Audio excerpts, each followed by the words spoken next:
ഇറാനുമായി US ചർച്ചകൾ തുടരുകയാണെന്ന report പുറത്തു വന്നതോടെ മിഡിൽ ഈസ്റ്റ് സംഘർഷം അവസാനിക്കുമെന്ന പ്രതീക്ഷ വർദ്ധിക്കുകയും സ്വർണ്ണവിപണി ഉയരുകയും ചെയ്തു. ഒരു മാസത്തെ വെടിനിർത്തൽ പദ്ധതിക്ക് US രൂപം നൽകുന്നതായി ഇസ്രായേലി മാധ്യമങ്ങൾ റിപ്പോർട്ട് ചെയ്തു. ഇന്നലെ 2 തവണയാണ് സ്വർണ്ണവില പ്രഖ്യാപനമുണ്ടായത്. രണ്ടാം വില പ്രഖ്യാപന സമയത്ത് അന്താരാഷ്ട്ര മാർക്കറ്റിൽ ഔൺസിന് $4,420 പരിധിയിലായിരുന്ന സ്വർണ്ണവില ഇന്ന് $4,568 പരിധിയിലേക്ക് ഉയർന്നിരിക്കുകയാണ്. ഇന്നലെ രണ്ടാം വില പ്രഖ്യാപന സമയത്ത് തങ്കവില ഗ്രാമിന് 14,100 രൂപയായിരുന്നു. വൈകി വരുന്ന ഇന്നത്തെ തങ്കവിലയും ഇന്നത്തെ തങ്കവില അടിസ്ഥാനമാക്കി സ്വർണം വിൽക്കുമ്പോൾ ലഭിക്കേണ്ട തുകയും 11 മണിയോടെ കമന്റ് ബോക്സിൽ പിൻ ചെയ്യുന്നതാണ്. എല്ലാ വ്യൂവേഴ്സിൽ നിന്നും ഒരു ലൈക്ക് പ്രതീക്ഷിച്ചുകൊണ്ട് ഇന്നത്തെ സ്വർണ്ണവില നോക്കാം.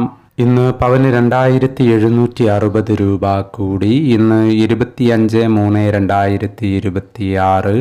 പവന് 1,07,560. ഗ്രാമിന് 13,445. ഈ വീഡിയോ നിങ്ങൾക്ക് ഉപകാരപ്രദമെങ്കിൽ വീഡിയോക്ക് താഴെ ലൈക്ക് ചെയ്യാൻ മറക്കരുത്. Thank you for watching.